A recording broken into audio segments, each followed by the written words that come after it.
afternoon, once the round has begun, you'll be allowed to leave only between speakers. There are to be no photographs, tape recordings, or videos taken during the speeches. Please turn off any phones, beepers, pagers, and watch alarms now. There is to be no texting the entire round. Thank you.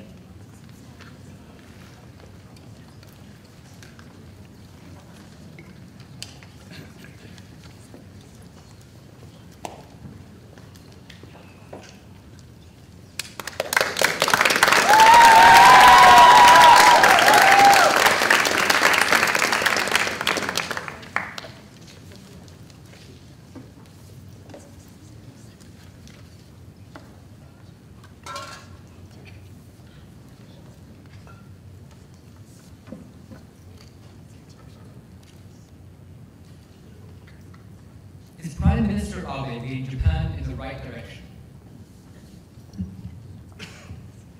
Is Prime Minister Abe leading Japan in the right direction?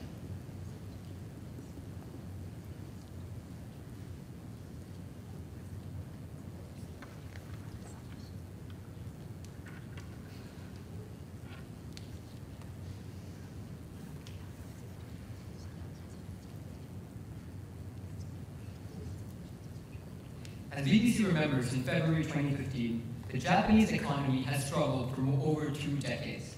And though they hold the title of Asia's second largest economy, they have been marred by recession for many, many years.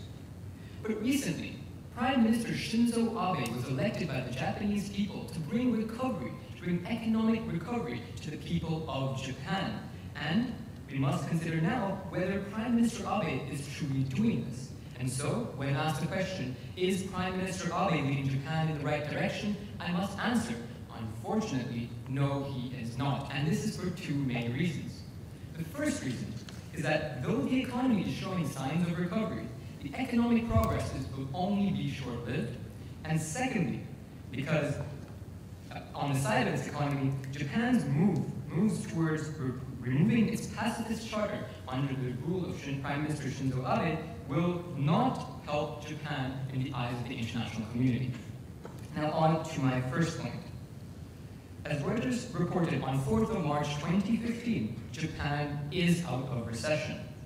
As Jason Walls of the National Business Review explains, Japan has clawed itself out of a recession with a 2.2% annualized GDP growth rate in the last quarter of 2014.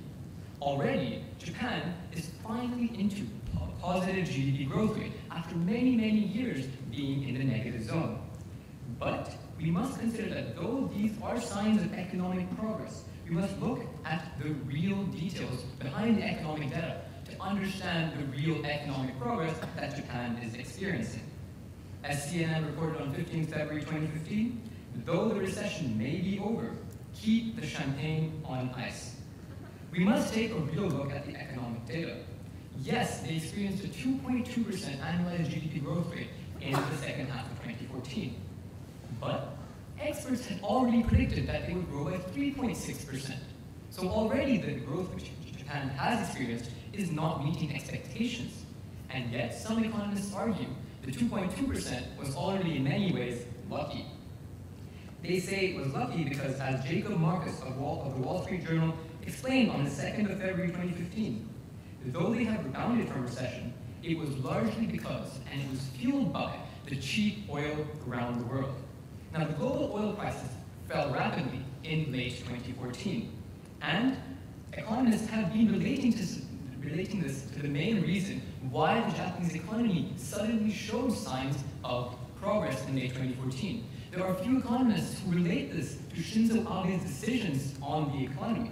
And as Richard Katz, an editor of a newsletter on Japanese economics, explains, we must consider between short-term trends and long-term trends, and the economic progress being witnessed by Japan under Shinzo Abe's economic policies are nothing but short-term trends. Shinzo Abe has done little to successfully enforce long-term trends which will actually help the Japanese economy. And so any indicators that the Japanese economy is showing progress and that Prime Minister Abe may be leading Japan in the right direction have in fact been false.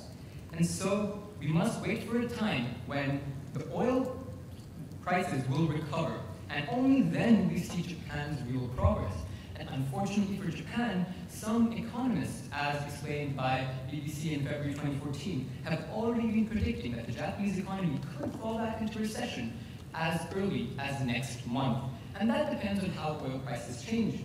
And if the Japanese economy must rely on oil prices to know whether or not the economy will be saved, Prime Minister Abe has not done enough. And so I must descend to the point that Prime Minister Abe is not leading Japan in the right direction. Now on to my second point. As we move a bit away from the economy, we cannot only consider, if we want to consider whether Prime Minister Abe is the right man for his job, we cannot simply look at his economic policies. We must also look at how he cares for the safety of his people in Japan and, in other words, his foreign policy. A few months ago, a video was released on the internet which dictated, somewhat gruesomely, the death of 2 Japanese citizens at the hand of Islamic State militants. And this sparked an issue which to the forefront of Abe's agenda. And this issue has been that Prime Minister Shinzo Abe plans to remove the pacifist element of the Japanese constitution.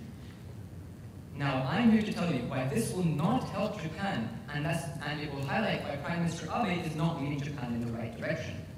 As New York Times reports on 6 February 2015, Prime Minister Shinzo Abe is moving towards unshackling of Japan's military.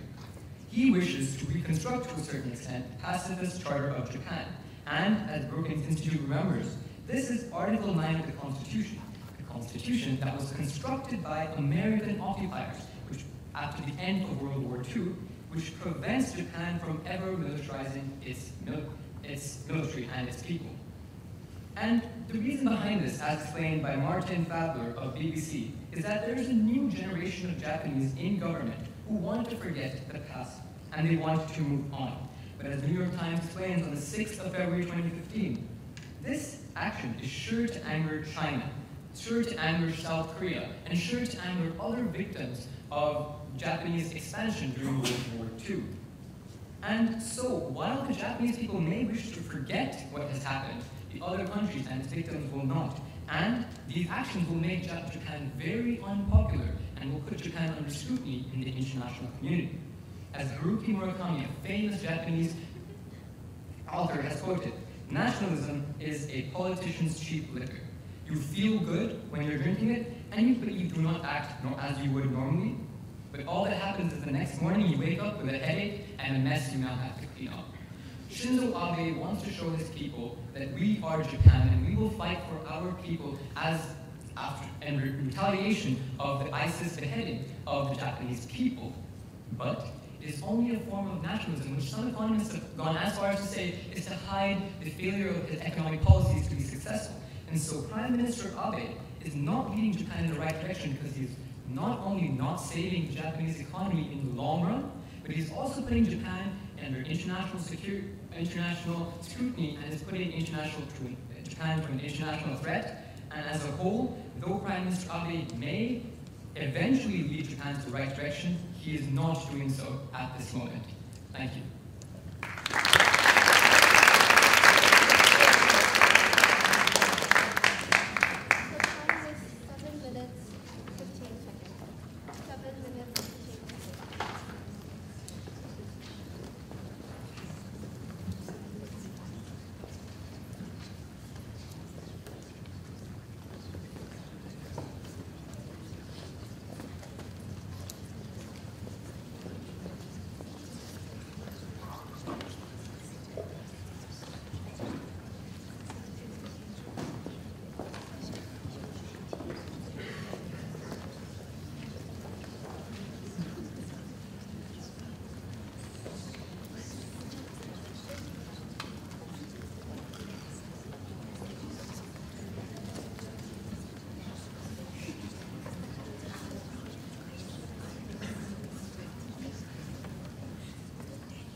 question reads, can Boko Haram be stopped? I repeat, can Boko Haram be stopped?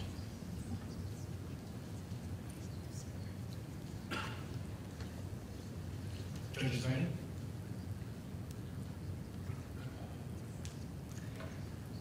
Growing up, I was often told the story of the foolish man who claimed to have both a spear that could pierce anything, but also a shield that could block against any blow. And so what we find is that when the man was asked by the village people what would happen if these two objects collided, he thought about it, sat down confused, and eventually ran away. It's the typical question of what occurs when an unstoppable force meets an immovable object. And while these two things often don't exist in the real world, I would argue that one of the closest things we have in the modern day is Boko Haram as an unstoppable force in Nigeria. Unfortunately, ladies and gentlemen, the fact of the matter is that other side of the equation simply isn't present. We don't have the immovable object there. It's simply that unstoppable force sweeping through the nation. And thus, when asked the question, can Boko Haram be stopped? The answer is a clear and unequivocal no. No, at least not at the current rate, and that is for 3 reasons. First, Boko Haram's activity is on the rise. Second, Nigeria is more susceptible than it ever was. And finally, international support for the situation as a whole remains inadequate at best. So first, coming to this notion that the activity of Boko Haram is only on the rise in the region. Now, when asked the question as to whether or not Boko Haram can be stopped, it is important for us to first consider the current extent of the problem. How much work actually has to be done before this threat can be completely nullified. And so what we see is that, if anything, the threat is only on the rise, continually increasing. As reported on the 10th of November last year by The Atlantic, Boko Haram is once again focusing on the most vulnerable in Nigeria, the students. They killed nearly 50 and injured over 80 in a single attack that very day. But what we're seeing is that that's not an isolated case. And over the past few months, it's only gotten worse. On the 30th of November last year, BBC reported that the city of Kano had nearly 100 individuals killed by Boko Haram gunmen at a mosque in the centralized area. And what we're seeing is that this pattern from last year has carried over to this year with far greater strength. Reported on the 3rd of January this year by Time magazine, in the city of Baga, nearly 2,000, ladies and gentlemen, were estimated to have been dead, with 30,000 displaced as a result of Boko Haram's activities only this year. And so, if anything, the trend is on the rise. And similarly, on the 4th of February, Reuters reported that spillover is now occurring. Not only is the issue proliferating vertically, with more and more activity occurring in a single region, but it is also proliferating horizontally, with Boko Haram going into Chad, Niger, Cameroon. We're seeing it spread in 2 directions, up and across the board. And so, coming back to the question as to whether or not Boko Haram can be stopped, we simply cannot say that at this rate, with such great progress that they're making, they will be stopped anytime soon. But second, coming to the point that Nigeria is currently more susceptible than ever. So why does this matter for the question today? Simply, for Boko Haram to be stopped, there needs to be a force to do the stopping. Naturally, Nigeria is the primary opponent against Boko Haram, reacting to them within the region. But what we're seeing is that, if anything, this force, which should be the primary opponent to Boko Haram, is becoming only weaker.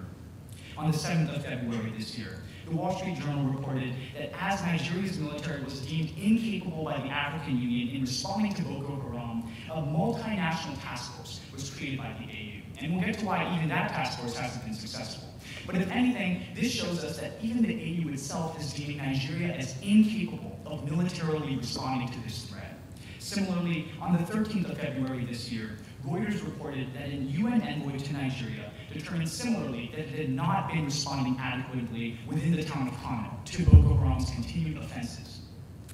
But so, why does this matter? What results can we actually see within Nigeria? Well, on the 14th of February this year, elections themselves were stalled, as reported by The Guardian. This is showing us that not only is the situation bad, not only is violence on the rise, but Nigeria is so incapable, as the sole actor that should be responding to Boko Haram, that its own elections were completely stalled. This means that the primary actor that should be responding to this threat in the region is so weak at this point that it cannot rise against the very opponent it seeks to take down. And so, coming back to the question of whether Boko Haram can be stopped, Based on this, the answer is simply no. How can a government that needs to stall its elections to respond to this primary threat do anything to solve this issue at hand? But finally, coming to the international community, and particularly the point that international support continues to remain inadequate. Now, granted, many might argue that if anything, the AU showing more support is a good thing. As we know, the AU devoted a task force of nearly 8,500 to Nigeria to combat Boko Haram. And yes, it is true, these are positive developments, but only on the condition that they actually achieve something. Yes, the international community can react. Yes, they can do something, but why do we care if those actions only worsen the situation, which is exactly what they have done?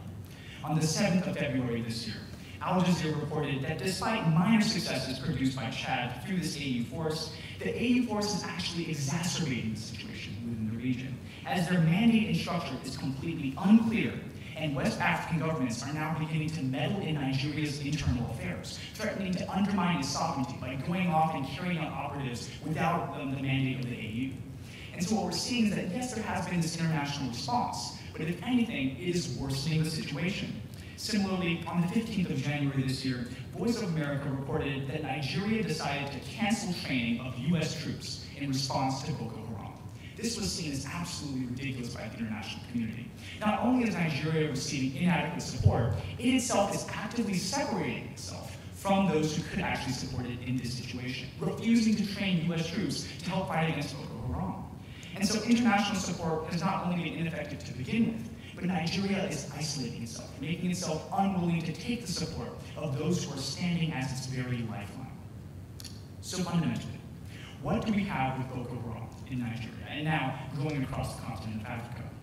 Well, simply, we see that it cannot be stopped, because first, its activity is on the rise. How can we stop a force that is proliferating both vertically and horizontally? Second, we see that Nigeria, the primary responder to the situation, is more susceptible than ever. It is weaker, it has had to stall its elections, and cannot effectively respond. And finally, international support remains inadequate. Thus, looking at this situation as a whole, I would argue that Boko Haram cannot be stopped, and will not be stopped in the near future. Thank you.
question reads, can the Islamic State be defeated?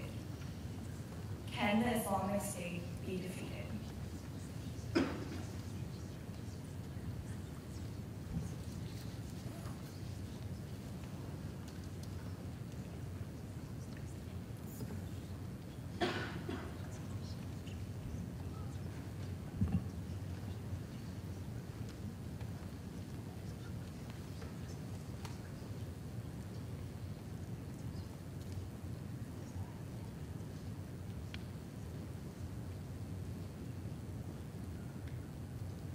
A 5-year-old Iraqi boy wakes up in the morning, eager to go to school.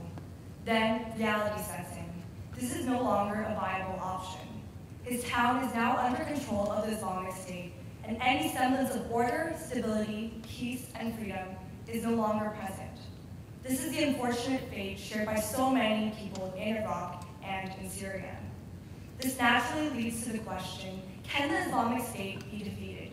To which the unfortunate, but only logically coherent response is a resounding no, for the 3 following reasons. The Iraqi military is far too ineffective and divided. 2, the Islamic State's recruitment apparatus is highly successful and is not being targeted or weakened. And 3, any efforts at formulating an international coalition has not been successful at truly rolling back the Islamic State. Now moving on to my first point. The fact that the Iraqi military is not an effective force that is attempting to counter the Islamic State's growth and advancement.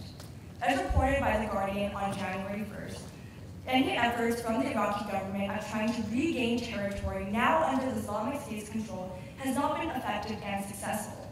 And this is because the Iraqi government lacks the necessary technical capability, understanding, and knowledge in order to fight an adequate counteroffensive against the Islamic State. The simple fact is that the necessary knowledge and the necessary equipment is not there.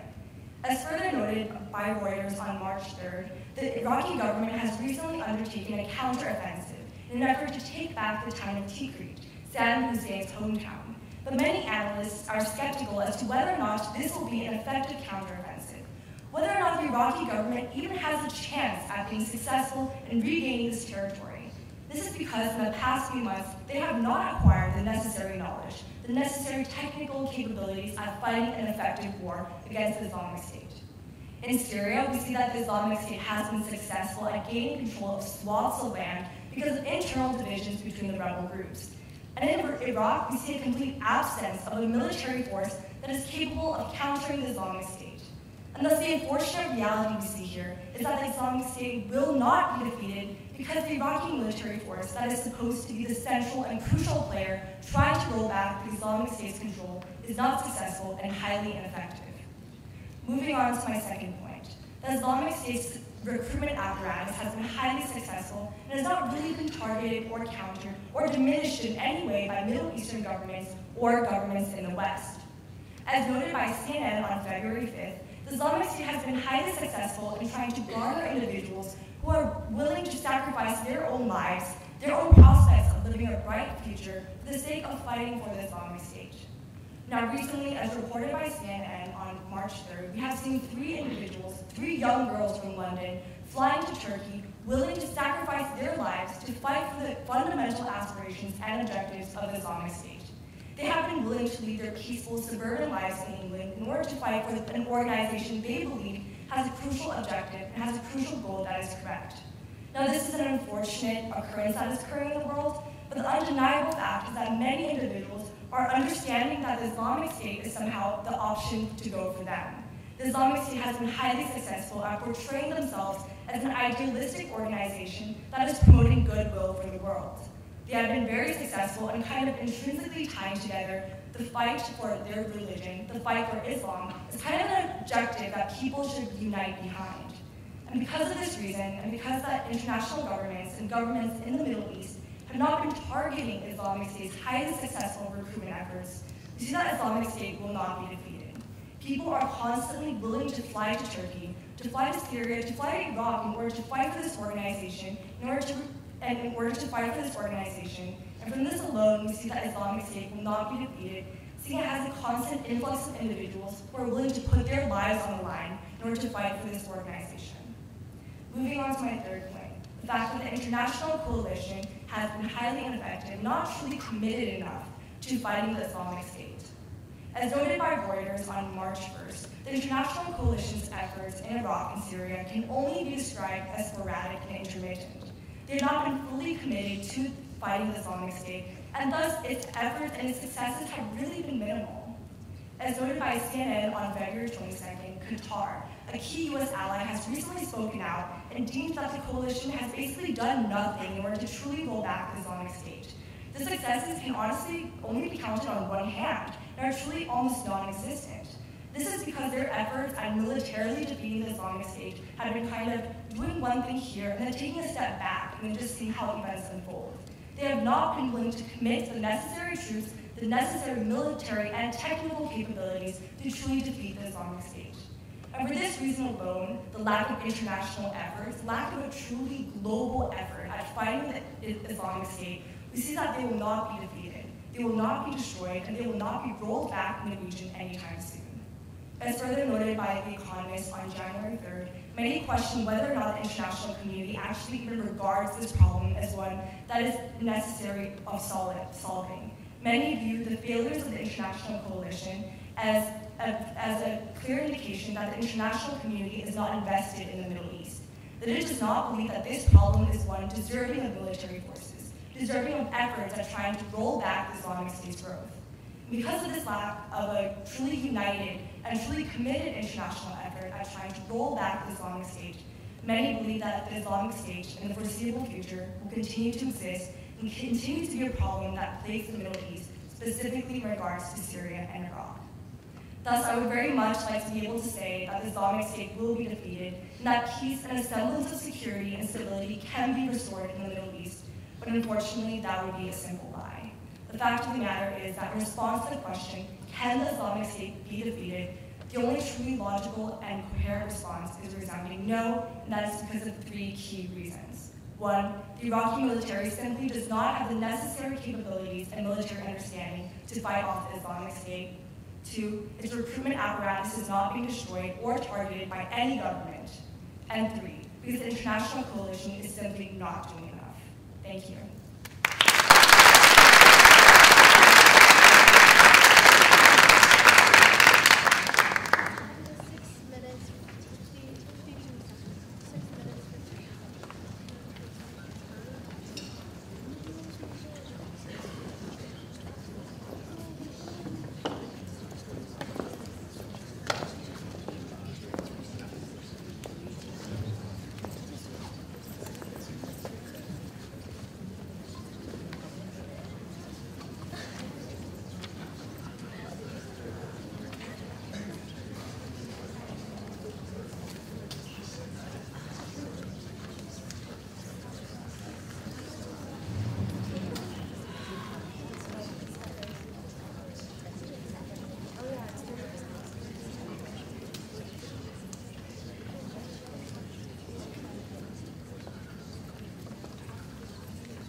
Anyone who does not miss the Soviet Union has no heart, but anybody who wants it back has no brain. These were the words of newly elected President Vladimir Putin at his 2005 inaugural address in Moscow. If we hold these words to be true, it can be stated that Vladimir Putin, by his own definition, has no brain. His expansionist and his irredentist policies regarding Ukraine, his very shoddy and poor economic decision-making when it comes to economic practices, and finally the parallels between his actions and those of infamous Russian autocrats all point to one clear thing. Vladimir Putin will endanger the future of Russia. To begin, in January of 2015, Al Arabia News reported that Russia was a third world dog that had a nuclear bite. This is in reference to Russia's overwhelming military prowess. Yet despite its nuclear advantages, this reveals that Russia is not perceived as a legitimate player on the stage of the world. And this is something Vladimir Putin wishes to change. According to the Brookings Institute, a leading liberal think tank, he did this in the most obvious way to him, through war, particularly war against a nation he already had semi-legitimate claims to a war with, specifically the nation of Ukraine. He attempted to rally what the author George Orwell famously called the narcissism that is nationalism. And it will end for Russia as it ended for Narcissus. It will end in ruin. Reuters reported how Putin was willing to stay in Ukraine despite overwhelming opposition from the international community, which included threats of military action as well as very directed economic action, simply because it made him popular. Him, Vladimir Putin, not Russia. Putin's actions are focused solely on himself and have shown a complete disregard for the safety and the prestige of the Russian people. For Vladimir Putin, the future of his nation is nothing but the means to the end of his next election. And it is a means that he is more than willing to endanger, as long as it provides him what he wants. Now, in June of 2014, The Economist, in a summative analysis of Putin, described the two key factors that led his rise to power. Primarily, these were economic success after the disaster of Boris Yeltsin and nationalism. Having already discussed nationalism, now economics, particularly his interaction with economics, are key to be focused upon. To describe the current economy of Russia in one word, no word springs more readily to mind than the simple word of bad. In November of 2014, CNN reported an alarming drop in global oil prices, and this has not been good for Russia. The United States Department of Energy, in a survey conducted in early 2015, found that of Russia's exports, 90% were either crude oil or products created in Russia from crude oil, and that Russia created or produced more oil per day than any other country on Earth. Thus, for a nation so heavily dependent on oil, anything that reduces its value will have cataclysmic economic consequences. However, it seems rather incorrect to blame a single man for the fluctuations of a global economy. However, that too is not true. The global economic crisis global oil crisis is partially Putin's fault. Oilprices.org, an international watchdog focused on corruption within the OPEC nations, quoted an unnamed Saudi official who wished to remain unnamed for security reasons in saying that Saudi Arabia was once again doing what it has done in the past, exercising its vast reserves of not only oil but money as a geopolitical weapon, this time to punish Russia for its support of the al-Assad regime in Syria, a regime which is immensely hostile to Saudi Arabia. Why exactly was Putin supporting this regime? Because once again, it made him popular. To support a regime such as Assad's, which was so violently opposed to the West, did exactly what Putin wanted. It made him seem like the only viable option for the future of Russia. Additionally, Russia's economy has also been hurt by economic sanctions. And these sanctions, according to BBC, are placed upon Russia almost entirely due to, once again, Putin's actions in Ukraine. And, as stated many times before, these actions solely benefited him. Everything Putin has done in regards to economy could have been prevented, but was not, simply out of Putin's desire to further his own power. Finally, we shall discuss Putin's actions which relate to history. Putin specifically is emulating Russian leaders of the past, leaders in charge during a period of history Richard Pipes calls the most tragic time. Business Insider reveals how Putin spearheaded a campaign to rename the Russian city of Volgograd as Stalingrad, after the infamous Soviet dictator. Additionally, CNN reveals how Putin has taken a very strong stance against homosexuality, banning what he calls gay propaganda, which could be anything from simply wearing clothes with many different colors. Do you know who else banned this? Stalin, who claimed that all homosexuals in Russia were secretly Nazi spies. Finally, the LA Times reports on the shocking assassination of Boris Nemtsov. Nemtsov was strongly opposed to the war in Ukraine and was Putin's only real opposition. Like in the way that Trotsky was allegedly assassinated by Stalin, no evidence links Nemtsov to Putin, but the effect is clear. Putin is now unopposed. A leader who is willing to sacrifice the basic rights and liberties of his people merely to capitalize on a wave of resurgent nationalism is not good for their country. Benito Mussolini famously proclaimed that democracy is a beautiful fallacy. In Russia, this is very true. Putin is most clearly beautiful, and his actions are fallacious. Everything he's done has been for himself and will endanger Russia's future. Thank you.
The question is the Ukraine crisis likely to escalate?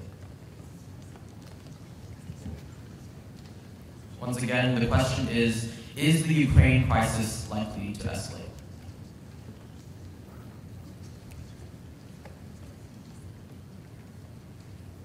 Very good. On February 2nd, 2015, the Financial Times reported that Vladimir Putin is a black belt at judo. Now, based on my understanding of martial arts, judo is about confusing your enemy. It's about thinking of deceptive, clever, and tricky ways to keep your enemy off balance. Hopefully, Vladimir Putin's skill at martial arts does not translate into his attitude on foreign policy. However, with the war in Ukraine raging on for almost a year, and with belligerents from both Ukraine and Russian separatists continuing to fight and incite violence, it is now time to ask, is the Ukraine crisis likely to escalate? Unfortunately, the answer to this question is a definitive yes, for the three following reasons. First, peace talks with Russia have proven to be ineffective. Second, sanctions that have been imposed on Russia have also demonstrated to be equally ineffective. And third, Russia is already showing signs of becoming more militarily aggressive. Now let's jump straight into my first point. Peace talks between Russia and Western governments have proved to be ineffective. On February 22nd, 2015, the New York Times reported that despite ceasefires that have been negotiated between Ukraine and Russia, Russian separatists time and time again are ignoring these ceasefires. They refuse to put down their arms, and they continue to inflict casualties on the Ukrainian army. Thus, even in a time where a ceasefire has already been negotiated, violence in Donbass and Ukraine continues. As a result, negotiators are not able to create a process or are not able to negotiate peace with each other. And this has already been seen through previous negotiations. On February 7, 2015, CNN reported that Angela Merkel, the Chancellor of Germany, who has been leading efforts to promote peace talks, has actually stated that she is uncertain whether or not peace talks will work. Now, this statement comes after Angela Merkel met with President François Hollande of France and also President Vladimir Putin on the future of the Ukrainian situation. However, after these talks, Angela Merkel concluded that these discussions have yielded no progress and have yielded no results on generating a viable framework for peace in Ukraine.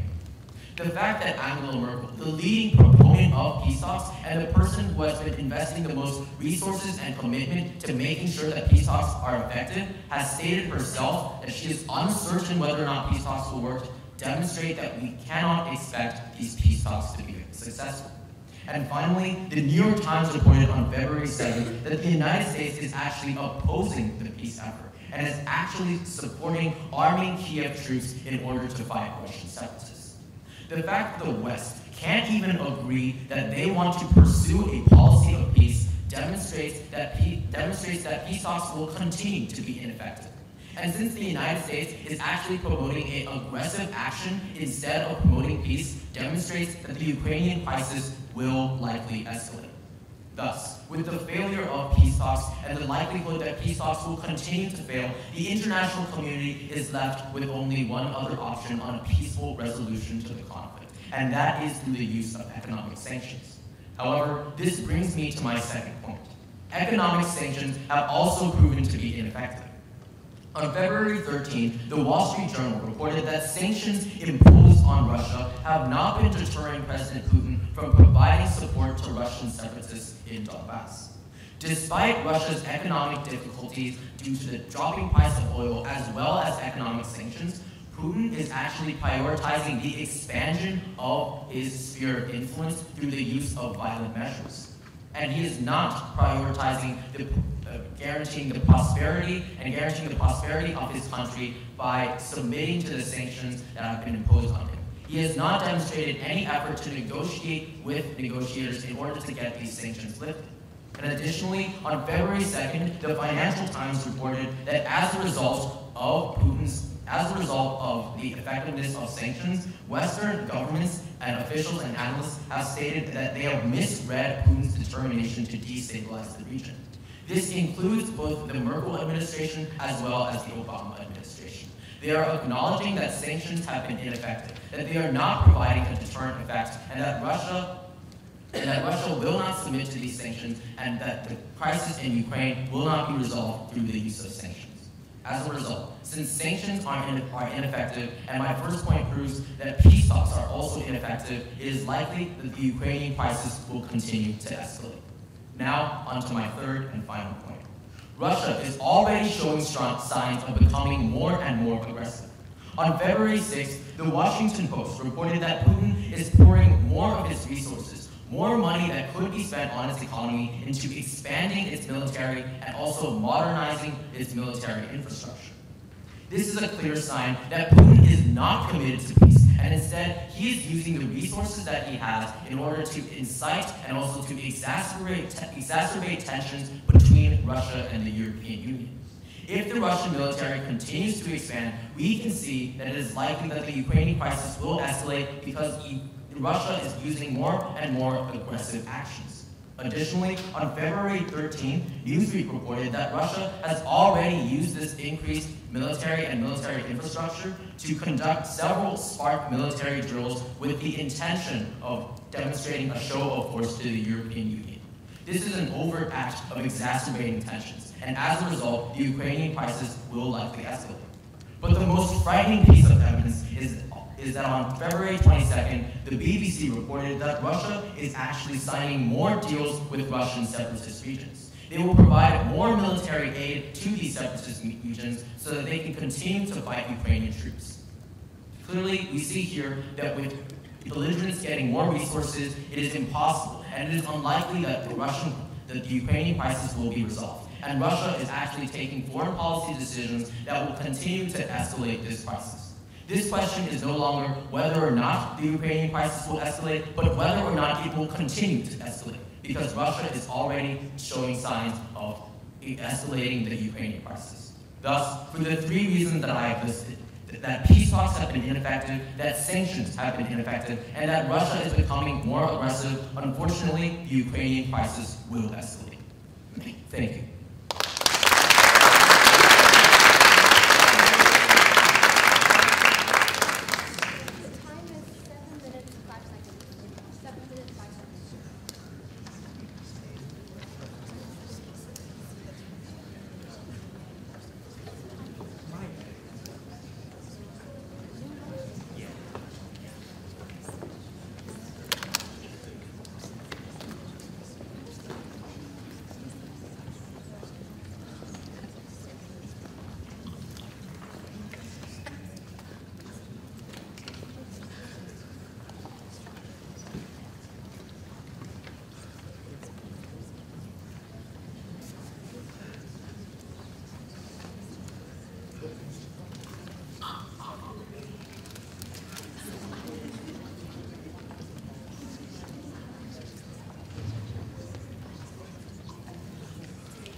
The question is, can Venezuela escape a social and economic meltdown? The question is, can Venezuela escape a social and economic meltdown?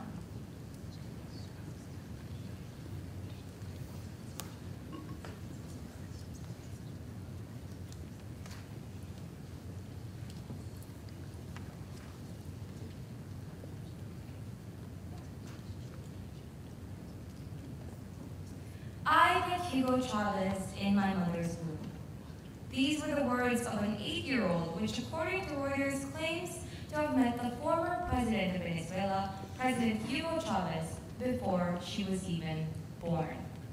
In this rather extreme depiction of fondness and of attachment, we are revealed the Venezuelan dream.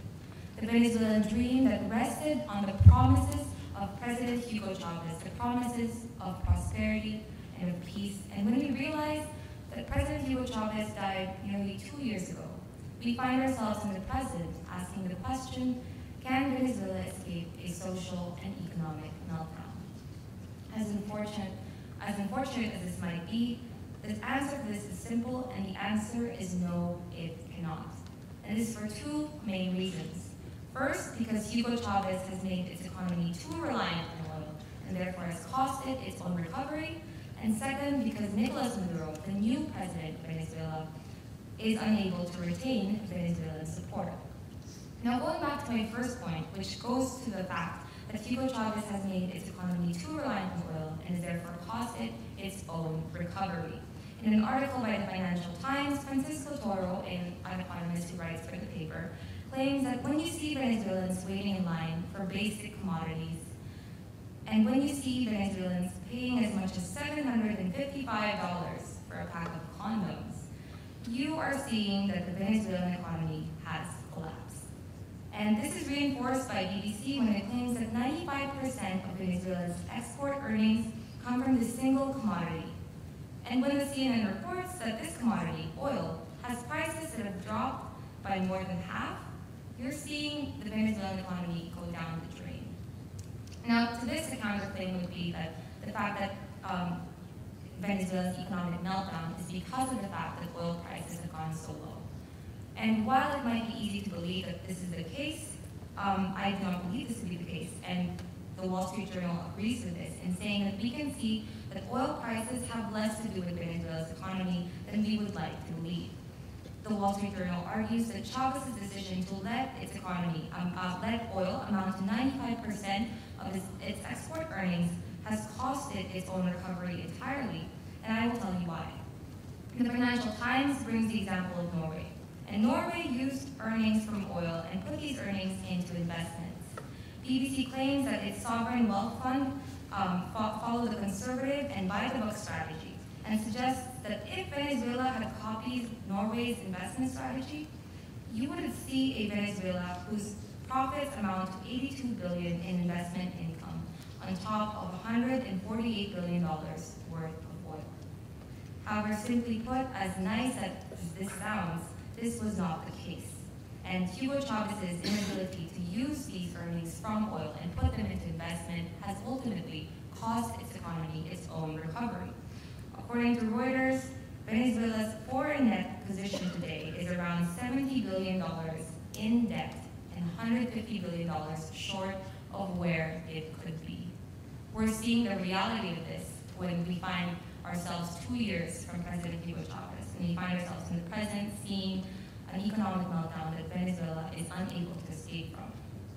To conclude with this point, I'd like to end with what I saw in the news recently, and this was that Trinidad offered to trade toilet paper in exchange for oil with Venezuela.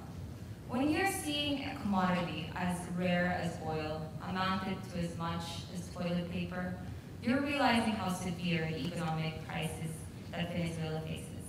And when you realize that it is because they have become so reliant on oil, and it is because they have failed to use these earnings and put them as investments in the economy, you're seeing that Venezuela is not able to escape this economic meltdown. Now, moving on to my next point, which pertains to the social aspect of this question, my point is that Nicolas Maduro will not be able to retain Venezuelan support. When President Hugo Chavez passed away nearly 2 years from today, it was reported by the Washington Post that the eternal commander will not be silenced.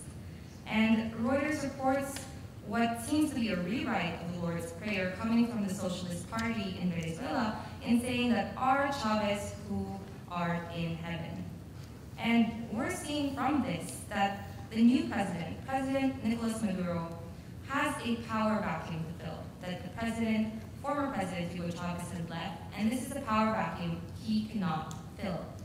Our reason to believe this relates back to my first point, wherein Maduro should no longer be able to please his population as a result of this dying economy. When we see this when Al Jazeera reports that there is chaos on the streets. The near collapse of food distribution chain has resulted in violence that breaks out in supermarkets when there's a new shipment of milk. And when we see this very severe and drastic depiction of what life is like in Venezuela as a result of this economy, we're seeing that the people are not pleased with what their government has done. How can anyone be pleased with a president who, according to the Brookings Institute, can no longer provide you with access, not even the income to buy these kinds of resources? When you see that Venezuela is not providing these kinds of access, we see that there is an inability of the economy to recover that continually funds this inability of President Maduro to keep this popular support. Now, Maduro cannot expect to gain, if even to retain this popular support, and we see that with the Venezuelan economy, the social aspect of it has also gone down the drain.